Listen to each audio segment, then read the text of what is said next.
All right, folks. Welcome to another half-arsed history of gaming. Today, we're looking at how Sega, once a gaming titan and lord of the arcades, went from dominating living rooms to crashing so hard even their own consoles couldn't save them. It's a story of great games, terrible decisions, and a marketing department that may or may not have been on too much caffeine. Like, I totally thought Sega was still a thing. Didn't they do that Sonic movie with the hot fox? Yeah. The movie business is doing fine. The console business? Not so much. Let's roll back the clock. Back in the late 80s, Nintendo ruled the roost with the Nintendo Entertainment System. Released in Japan in 1983, Nintendo had 2 years in the Japanese market to establish its new video game business model, focusing on quality, in hopes of avoiding the glut of crappy games that sank Atari and the rest of the early 80s video game consoles. Then came Sega, dropping the Master System in 1985, which despite some solid arcade conversions, just couldn't compete with the entrenched Nintendo Entertainment System in Japan and USA. They at least saw enough success in Europe to encourage their next move. Hoping to get a jump on the 16-bit generation of consoles, in 1988, Sega unleashed the Genesis, or Mega Drive if you lived outside mainland USA, a full 2 years ahead of Nintendo's next console. It had better graphics, faster gameplay, and most importantly, attitude. Sega was all about being the cool kid. They weren't targeting kids. They were aiming at teenagers who thought Mario was too cute. I mean, they literally gave Sonic sneakers and sass. Like, very 90s of them. And don't forget the ads. Genesis does what Nintendo does.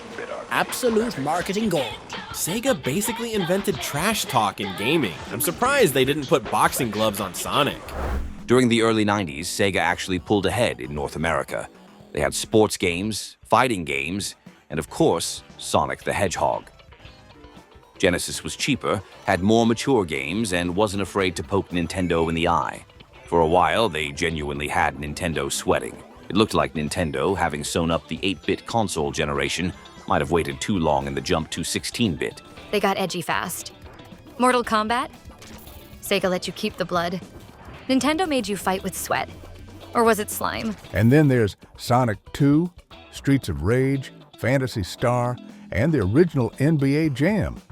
They built a killer library, and of course, it really was the best place for Sega arcade conversions. They even grabbed exclusive deals with celebrities. Michael Jackson had a game. Probably best to skip that one. So did Joe Montana. For a while, his was the only name I knew from American football. It was wild. For a hot minute, Sega looked unbeatable. Then came the add-ons.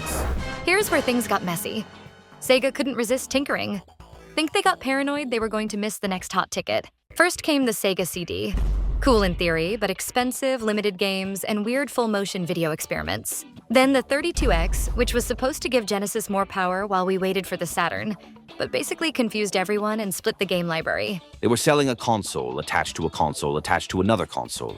It was like buying furniture for your furniture. And developers didn't know which hardware to build for anymore.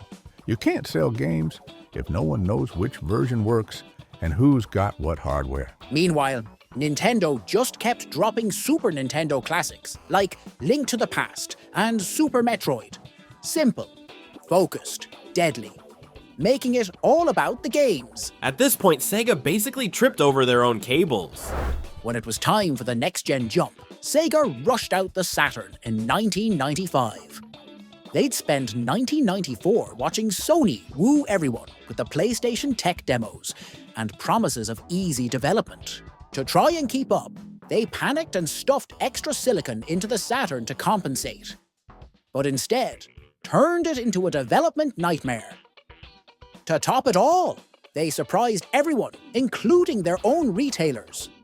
By releasing it early, developers weren't ready, the price was too high, and Sony crashed the party with the PlayStation right behind them at a cheaper price point. The PlayStation was cheaper, easier to develop for, and had games people actually wanted. Sega was playing catch-up before they even left the gate. Plus, Sega kept fumbling their marketing.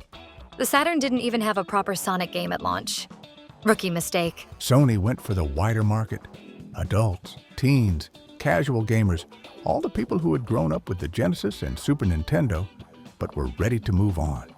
Sega looked like the old man at the party. And that PlayStation startup sound? Instant legend. Sega couldn't compete with that level of cool. Plus, on top of competing with Sony, they were also looking at the prospect of Nintendo's approaching N64 console 2 years late. But better graphics and Super Mario's transition to 3D had everyone excited. In 1999, Sega gave it one last shot with the Dreamcast, and honestly, it was ahead of its time. Online play, VMU memory cards, fantastic library. Games like Crazy Taxi, Jet Set Radio, Shenmue. If they'd released it 2 years earlier, it might have saved them. I'd say the graphics were better than what Sony offered up with the early PlayStation 2 games. Plus, nothing beats the immersion of Shenmue. No, Mom, I can't do my homework. I gotta go drive my forklift at the docks and earn my rent.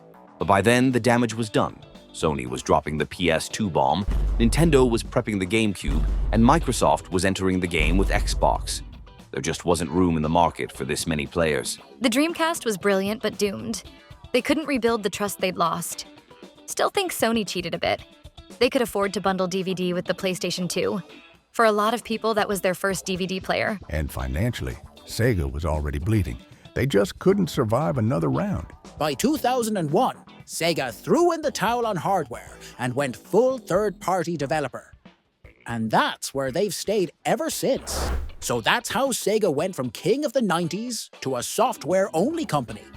Great games, terrible timing, and a few too many bad calls along the way.